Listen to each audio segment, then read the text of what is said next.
On today's show, it was another close game, but the Ottawa Senators prevail against Philadelphia. What kind of confidence can they bring from their four-game homestand? Can they get a winning streak going? We'll preview tomorrow's game up against the Washington Capitals. This is Brady Tkachuk, and you're listening to the Locked On Senators podcast. Your Locked On Senators, your daily podcast on the Ottawa Senators. Part of the Locked On Podcast Network, your team every day. Welcome. You are locked on to the Ottawa Senators. I'm Ross Levitan alongside Brandon Piller, and today's episode is brought to you by Game Time. Download the Game Time app, create an account, and use code LOCKEDONNHL. They'll get you $20 off your first purchase. Terms apply. Today is Friday, October 24th, and Pilsy, they never said it was supposed to be easy, but the Ottawa Senators are making me bite my nails almost every night.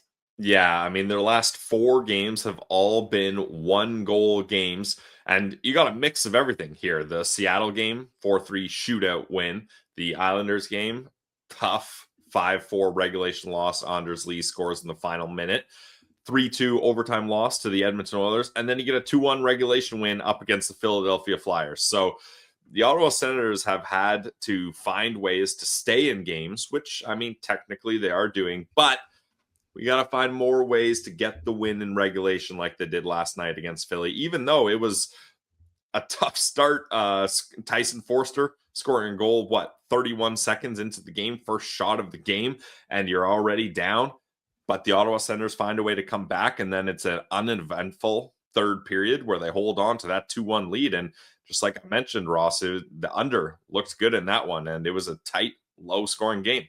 Yeah, Sens haven't won by more than a goal in any of their three wins so far this season. They got close in Tampa. They hit the empty net, but the Lightning made it a one-goal game in the dying moments. And then there was the shootout and then the regulation 2-1 last night. So it's a matter to me of learning how to win these close games early on in the season. Usually in the National Hockey League, goal scoring is at an all-time high in October before the coaches go and take the fun out of the game and systematically make it as much of their way they want to play defensively. But the Ottawa Senators, and you said it was going to be a low-scoring game yesterday, and it lived up to that expectation. What was it about the way the Flyers played that made it so hard to create offense for the Sens?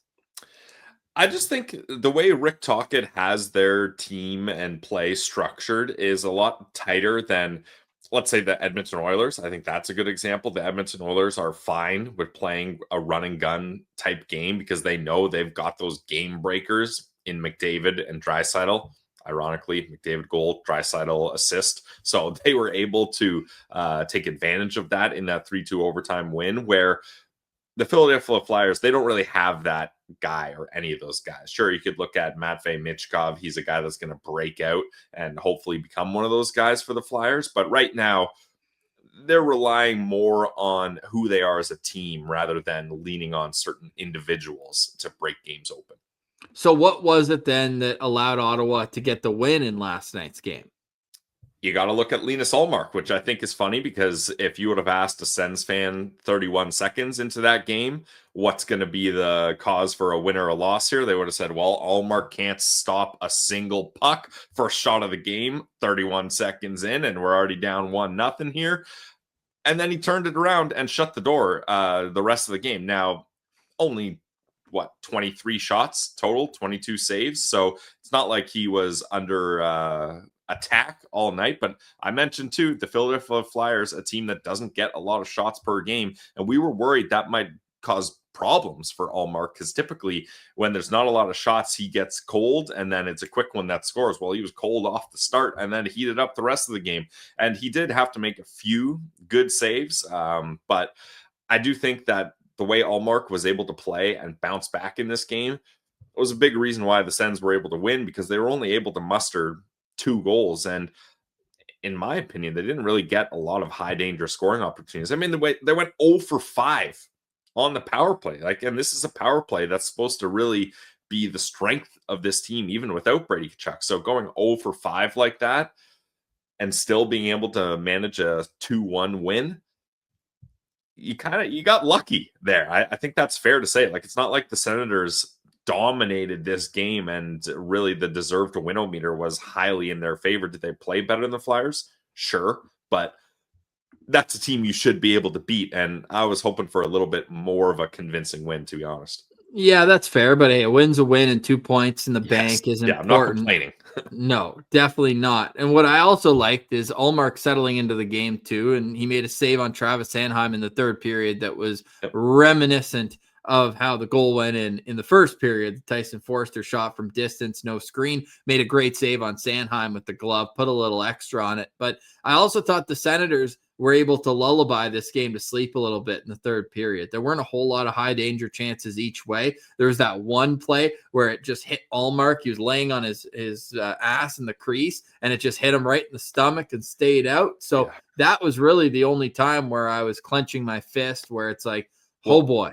Michkov's breakaway out of the box, that had me. That was worried. Earlier, though. Yes, yeah, that was earlier. But it's interesting. I forget. I think it was Elliot Friedman was saying that Michkov has talked to Rick Tocchet and said, look, if there's an opportunity to pick who goes in the box, like a bench minor or delay a game, delay of game, you can't pick, right? It's the player that shoots it.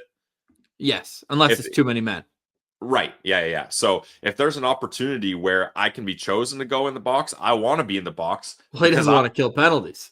Well, I mean, how many Russian forwards kill penalties? Not very many. But also because he's like, I want that opportunity to get that breakaway out of the box. And it worked perfectly for him in this one. Whereas other skill players, like you'll remember that story about Brett Hull back in the day when he got put in the penalty box, he was pretty upset about it. And he's like, oh, all I do is serve penalties now. Well, that's a different spin on it, being like, hey, I'm an offensive player. I'm not going to be killing penalties. Give me this opportunity to come onto the ice already at center ice and then get sprung for a breakaway. So I'm glad he didn't get the full opportunity to get the goal there, because that would have been a tough one. Yeah, I don't understand coaches that put their fourth liners in the box, because then no matter what, they've got to come out. So you're going to add another 5 seconds to the PK if that player has to skate directly to the bench. Yeah. The Ottawa Senators use Brady Tkachuk in those circumstances. Which I love. It's funny because he's not necessarily a speedster, but Brady Tkachuk has a clutch ability on breakaways. Like, how many times have we seen him score big goals on breakaways? So I love that Brady's that guy. Yeah, so do I. And good on Linus Ullmark for being that guy last night. And Pillsy, we spent a lot of yesterday's show talking about Claude Giroux. Had an assist, by the way, so that's 12 points now in 10 games against the Flyers. But we missed the real revenge game of last night. Ole Lycksell, Flyers 6th-round pick, friends and family in the building coming over from Sweden. That was a nice moment for him, and he's got I think he owes Lars Eller maybe a nice espresso on the road trip. Yeah, that was big miss by us, talking about Claude Giroux revenge game when he hadn't played for the Flyers in years and also had a stop in Florida, where we didn't touch on the guy that literally went from the Flyers to the Sens this offseason. But hey, that's a nice goal by Ole Lycksell, and yeah, that is a highlight reel assist from Lars Eller. Man, Lars Eller has been great. I know when he was signed, myself included, Sens fans were kind of underwhelmed, like, oh wow, big offseason splash on free agency day, Lars Eller to the Sens. But he's came as advertised, and I think this is exactly the type of player that Steve Staios wanted when he signed him. Yeah, he's 55% in the dot, 3 points in 8 games for Eller, and he's playing just 13 and a half minutes a night, but he was also on the power play last night. As the Senators, when he's hot, we talked about their average age being right near the middle. That second power play unit has to be the oldest power play unit in the National Hockey League when you have David Perron, Claude Giroux, and Lars Eller out there at the same time. Yeah, definitely. It's up there. But hey, those 3 guys have all been decent as of late. And yeah, Claude Giroux getting that assist, a nice feed to spring Amadio onto an open chance. And Amadio, that was a guy I mentioned to you, Ross. I was like, hey, man, this guy has no points, playing top 6 the whole time. Beauty goal. Beauty goal. Great finishing ability, too, from Amadio. I honestly looked like Shane Pinto for a second there, just picking his spot off the rush.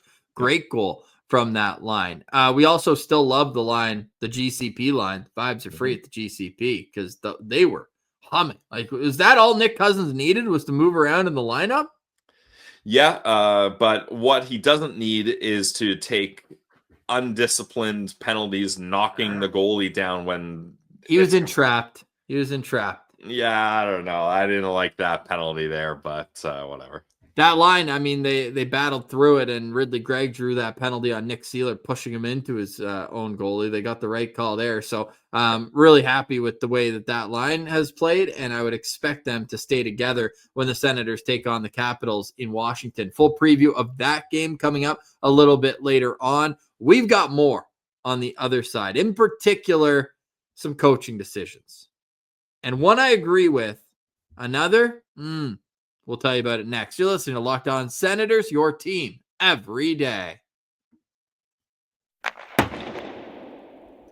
Today's episode is brought to you by our friends over at Game Time. Hockey season is here, and nothing beats being in the arena for those opening games. But let's be honest, guys, getting tickets can be a total headache between waiting in queues, surprise fees, and prices that jump right before checkout. It's easy to get frustrated when all you want to do is cheer on your favorite team. That's where Game Time comes in, the app that gives fans the advantage. It's your ultimate life hack for scoring amazing NHL tickets fast, easy, and stress-free. I use Game Time to get my ticket, and Martian used Game Time to get tickets for the Sens home opener. It makes it so easy to find the seats you want, and I love that what you see is what you paid. None of those nasty hidden fees at checkout. And you can see exactly what your seat looks like before you buy the tickets. They got zone deals. Big game changer. You pick the section, Game Time picks your seats, and you save big. You can find NHL tickets for under $25. So take the guesswork out of buying tickets with Game Time. Download the Game Time app, create an account, and use code LOCKEDONNHL for $20 off your first purchase. Terms apply. Again, guys, that's code LOCKEDONNHL for $20 off. Swipe, tap, ticket, go. Today's episode is also brought to you by Rougiette. Let's be real, making excuses doesn't solve anything. We've all heard them before. It's just stress. I'm tired. And it happens to everyone sometimes. But when it comes to performance, sometimes your body just needs a little extra support. And that's where Rougiette comes in. Rougiette.com offers fast-acting, doctor-prescribed treatments for ED designed to help you stop making excuses and start making moves. Rougiette is easy to get started. You connect with a board-certified doctor 100% online, no awkward waiting rooms, and no in-person appointments. If prescribed, your treatment ships discreetly straight to your door. The process is fast, simple, and private. It's about confidence, connection, and getting back to the moments that matter. Visit Rougiette.com/LockedOnNHL to get 15% off your first order. That's RUGIET.com/LockedOnNHL. And don't forget to use our promo code LockedOnNHL so they know that we sent you. Rougiette, stop making excuses and start making moves.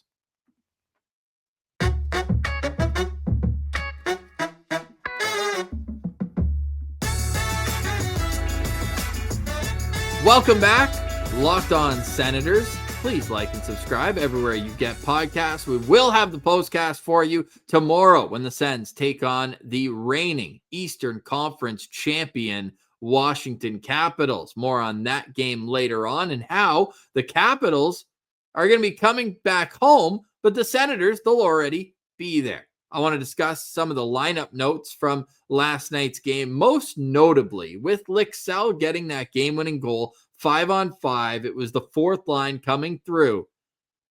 I'm really digging Travis Green's philosophy with the fourth line. Sure, they went out and got their muscle, and Curtis McDermott is doing a great job in the press box. But what they've done, I think they've realized that Lars Eller's still got a bit of offensive ability and playmaking ability, and they've given him two wingers in Ole Lixell and Fabian Zetterlund that like playing in the offensive zone, that have a bit of puck skill, and I think that that's created a different look where, especially at home, when you can get that matchup that you want against the other team's fourth line, there's not a whole lot of fourth lines have taken over Eller, Zetterlund, and Lixell. Yeah, I think that's fair, and especially with Zetterlund down there. Now, he still hasn't performed the way everyone wants, but he plays a physical game, at least. He's the king of looking good, not producing. Yeah, and that's got to change. I mean, he only played like 9 minutes last night. Yeah. Like for what You he's got to getting earn your paid. ice time, man. Yeah, he's got to find a way to earn more ice time. I'm not putting this on Green having him down there. I mean, you got to produce, and he simply hasn't. Yeah, no, he hasn't. But if he's going to be down there, at least he's got someone to play with. It's not like he's down there and it's Mark Kastelik, or for an example of years past with the Sens, where it's like it's just an offensive pit. And it's funny to even mention that with Adam Gaudette, because he scored a ton of goals, but he wasn't necessarily a play driving player. He was a shooter specifically. You know what I mean? Like Eller can get guys involved and make them better around him. So I do like that coaching move. What I don't like, and I think we're going to have a conversation about more and more here going forward, is the pair of Thomas Chabot and Nick Jensen. Okay. So good last year. Mm-hmm. And I know we might have a couple Washington Capitals fans listening to this, watching Jacob Chychrun one-timers on repeat as we say this. And let me preface this. Nick Jensen was unreal at the start of last year. He was decent down the stretch, obviously was playing injured, and did a decent job.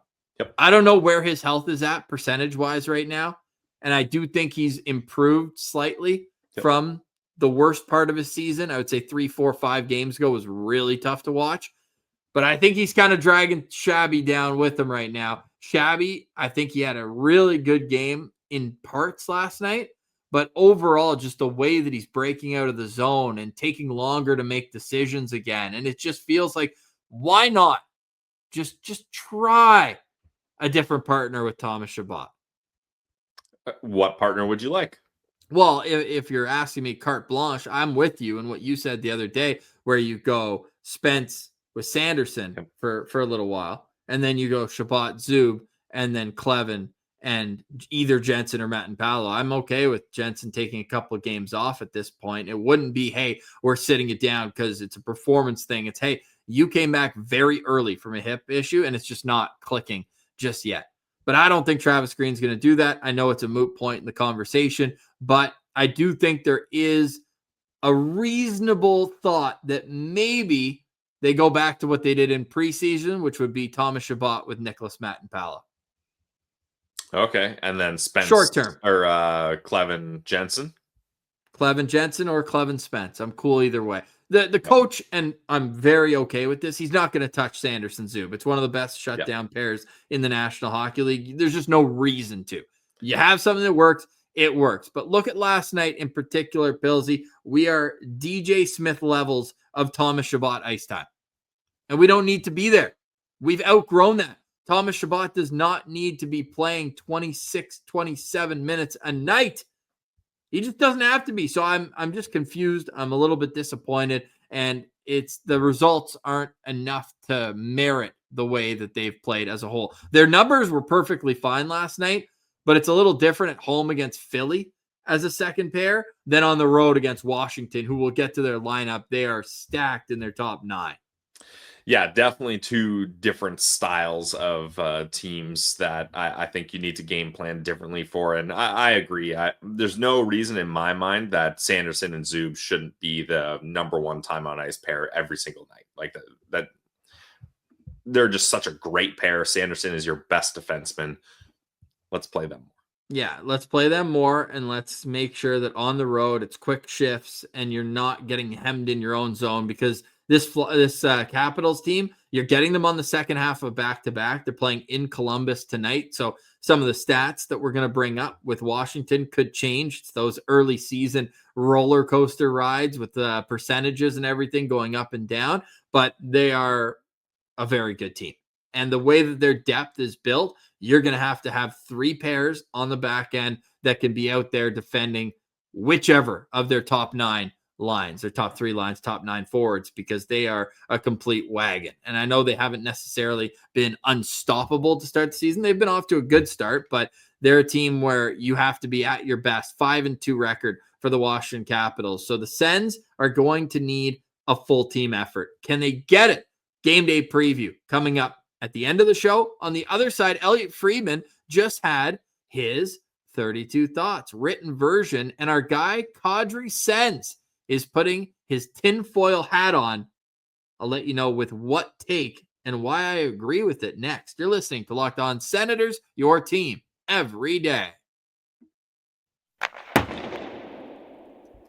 Today's episode is brought to you by our friends over at FanDuel. The NFL, NHL, and World Series are here, and FanDuel is making sure you're ready for kickoff, puck drop, and first pitch with a can't-miss offer. Right now, new customers can bet just $5, and if your bet wins, you'll get $300 in bonus bets to use across the app. I love using FanDuel. Ross loves using FanDuel, and you should too, because it fits however you like to bet. Player props, same game parlays, or even jumping in live as the action unfolds. Looking at game one of the World Series, Blue Jays, Dodgers, at home for the Jays. Savage pitching, Snell for the Dodgers. The Jays are plus 130, Dodgers minus 154, over under set at 7.5. So if you want to keep supporting Canada's team, do it on FanDuel. It's quick, easy, and the best way to add a little more energy to all your sporting events. So if you're ready to play, what are you waiting for? Download the FanDuel app now by visiting FanDuel.com to get started. That's FanDuel.com to place your first $5 bet.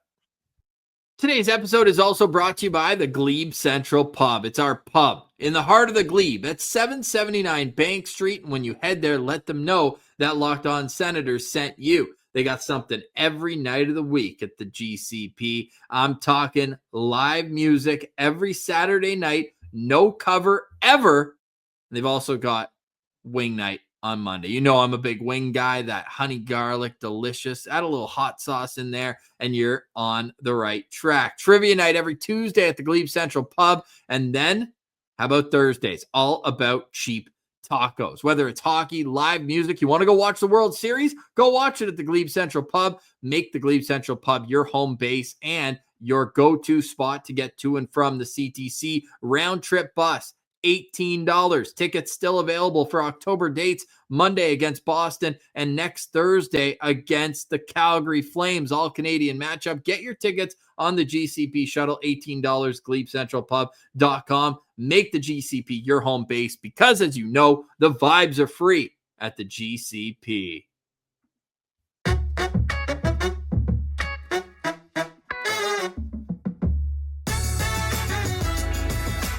All right, Philsy, as we await the Senators' next game, it will take place on Thursday next week, GCP shuttle, Sens Flames. But this Saturday, 7 o'clock Eastern, it is on the road. We get the Sportsnet 360 treatment from the national broadcasters. But looking around the league last night, Philsy, that was about as perfect of an East versus West Atlantic Division scoreboard.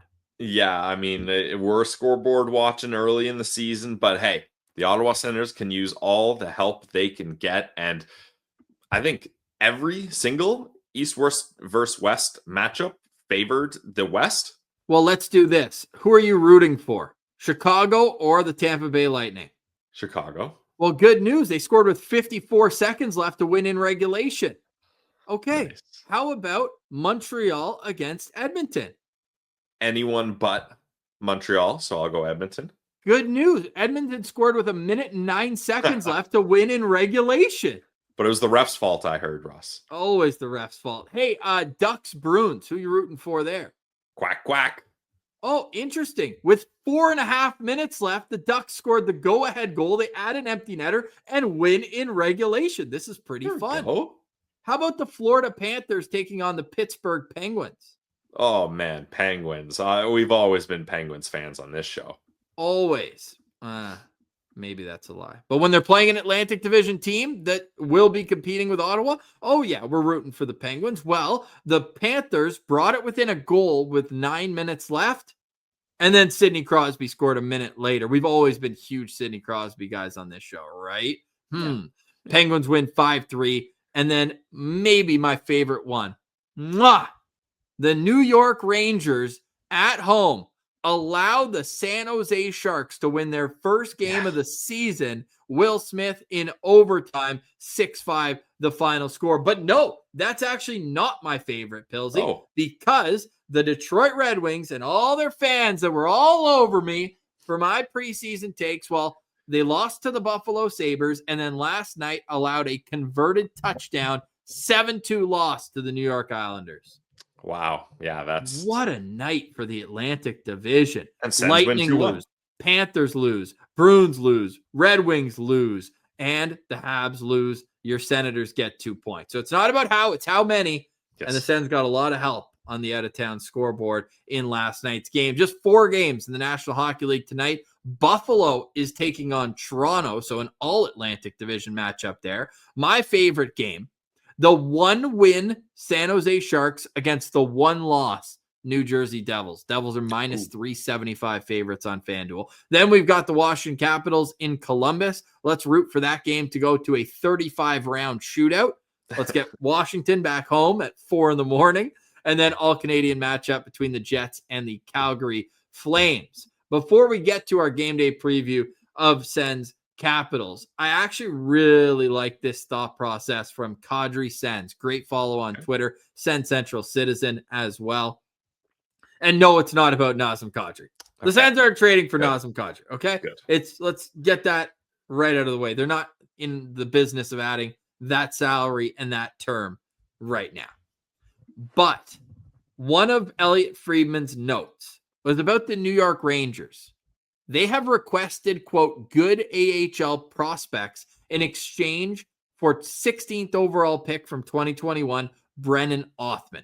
Brennan Othmann was a prolific 50-goal scorer in junior. In 66 games, he had 50 goals. Then in his first pro season with Hartford in the AHL, he had 21 goals, 49 points in 67 games. He got a pretty good look in the NHL last season, 22 games, no goals, was +7, had 2 assists. And this year it hasn't started well, 1 assist in 4 games.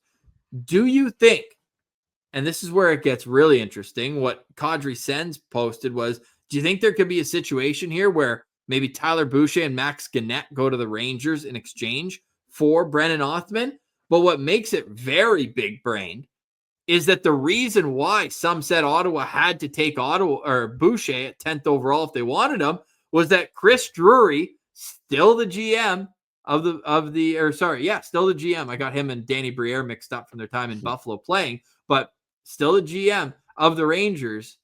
Could that be a change of scenery that would appeal to both parties? Yeah, sure. Yeah, I'm not that excited about Brennan Othmann, Ross, but you seem fired up about it, so let's do it.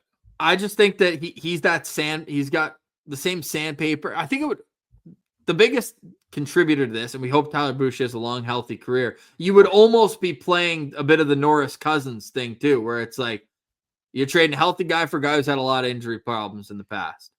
Yeah. And I mean, the Rangers, they could use a guy like Tyler Boucher if he's healthy and if he's the type of player that everyone hopes and expects him to be. And yeah, maybe both guys could benefit from a change of scenery. But Tyler has had a good start to the season with 3 points in 5 games, +4 and 0 penalty minutes. So, hey, I'm not advocating they have to do this, but I think Brennan Othmann has more of a track record. He's got 25 NHL games under his belt, and it could be an interesting move because Max Gannett is the invisible man. Like, what's going on with Max Gannett? Not that it's a big story, but we're 30 minutes into the show. I can ask something I'm damn well curious about. He hasn't signed anyway. Like, what's he doing? Is he skating with like a midget team right now? Like, what's he doing? Yeah, the Max Gannett thing is so weird to me because what could possibly be the big divide in these contract negotiations between Gannett and Ottawa? Like, as far as I'm concerned, they're just negotiations have stopped. I don't know when they probably said, "Here's the deal, take it or leave it." Like, we're not going to negotiate with. I don't know what to call him. That's nice, like a former AHL All-Star defenseman. Yeah. So I don't understand what's going on there, but I got to assume there's teams that are interested in Gannett and still looking, saying, "Hey, if we can provide this guy with whatever it is the Sens aren't, we can get a decent prospect in our system here."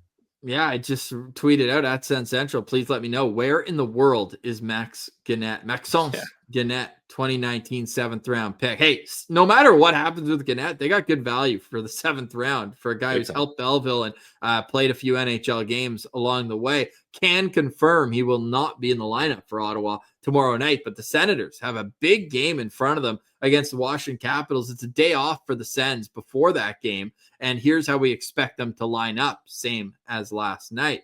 Dylan Cousins between Tim Stützle and Drake Batherson. Shane Pinto between Michael Amadio and Claude Giroux. Ridley Gregg centering that third line with Nick Cousins and David Perron. And then Lars Eller, Ole Lycksell, and Fabian Zetterlund bringing up the fourth line, the line we've spoken about the most on today's show. Jake Sanderson with Artem Zub, Thomas Chabot with Nick Jensen, and Tyler Klevin with Nicholas Matinpalo. I would expect Linus Ullmark to start in goal, which would mean that Levi Meriläinen is the backup. Billsy, one note before I throw to you for your locked on player to watch. And I'm just so impressed with the way that Ottawa's centermen have played so far this season. If you go with the four guys who are lined up down the middle here, you've got Dylan Cousins, 58% in the dot, Shane Pinto, 56% in the dot, Lars Eller at 55, and Ridley Gregg at 54. That's incredible consistency down the middle. And that discludes, is that a word? Two guys. The top two faceoff guys, Tim Stützle and Claude Giroux. So ironically, the Sens lose the faceoff battle last night and win the game. So are faceoffs meaningless? Yeah, I mean, I had that as my key to victory, talking about how the Sens are so much better in faceoffs than this other team, and it has provided nothing. So I'm kind of I'm shying away from the emphasis of the faceoff battle lately. It's key face-offs, right? And maybe we'll manually do that for a couple games and just see like what's the overall percentage, but then we'll line up like what would you say key face-offs are throughout the game? First face-off on a penalty kill for sure. And a power play. You could say special teams because you're either ozone draw or you're trying to clear the zone right away. And then what? Face-offs in the last 2 minutes of a period? And I'll add on an icing. There you go. Okay. Right.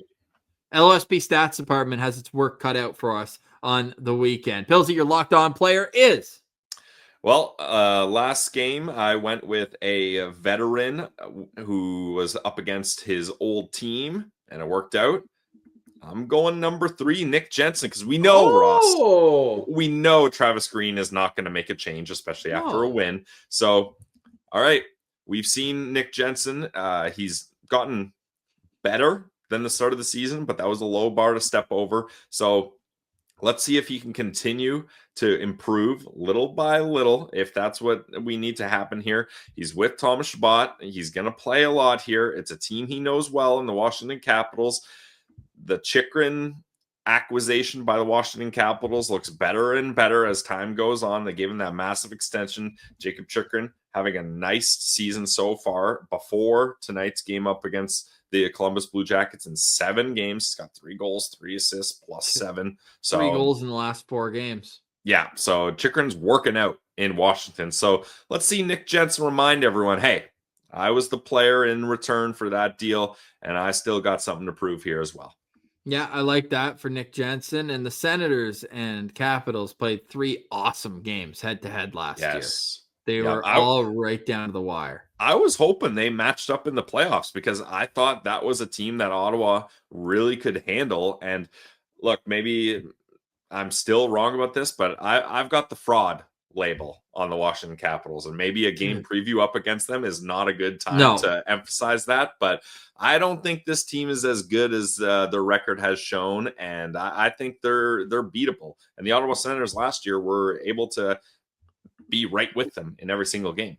Yeah, beat them once in 3 games. Yeah, but look, they all went over that one.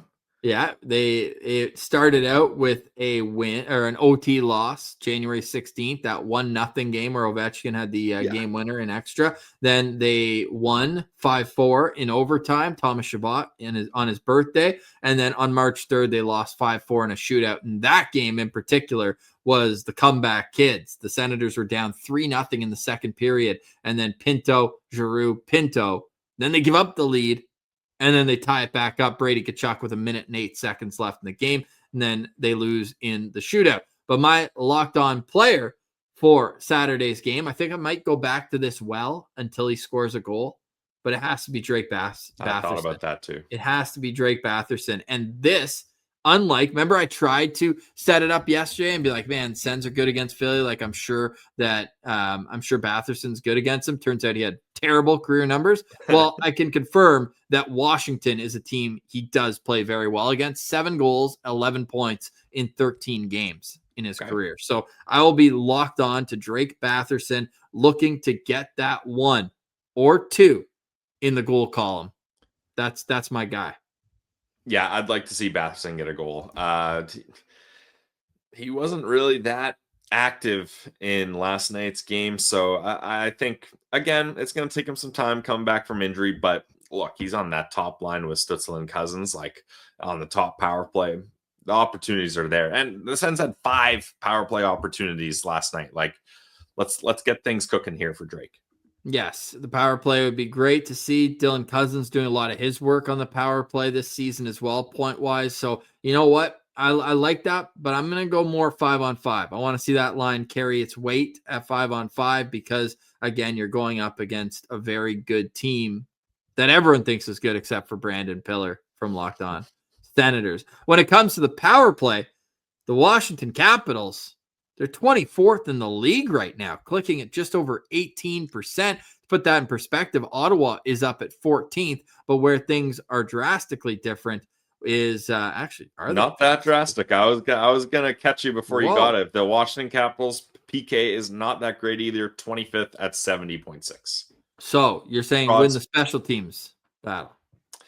Yeah, definitely. Especially if you get that many opportunities. Like at the very least, Ross, you need to be gaining momentum with your power plays. And correct me if you think differently. I didn't think the Ottawa Senators gained momentum with their power plays up against Philly. No, they didn't. And their second unit was way better than their first. So that was another part where it's like, let's get this first unit cooking because here's what they're up against. Again, this is subject to change. Washington plays tonight, but we're expected to see Dylan Strome at center between Alex Ovechkin and Anthony Beauvillier. The second line, Connor McMichael with Hendrix Lapierre and Tom Wilson. Third line, Justin Sourdif in between Alexei Protas and Ryan Leonard. And the fourth line, Nick Dowd with Brandon Duhaime and Ethan Frank. On the back end, Martin Feravari with John Carlson. Jacob Chikrin with Matt Roy. And Declan Chisholm is with Trevor Van Riemsdyk. No clue who's going to start in goal. It'll either be Logan Thompson or Charlie Lindgren. Both of them catch backwards, but somehow do a pretty good job at it. Pierre-Luc Dubois has been injured and may return tonight. I would say pretty likely he plays tomorrow against the Senators. Your lookout player, Pilsy.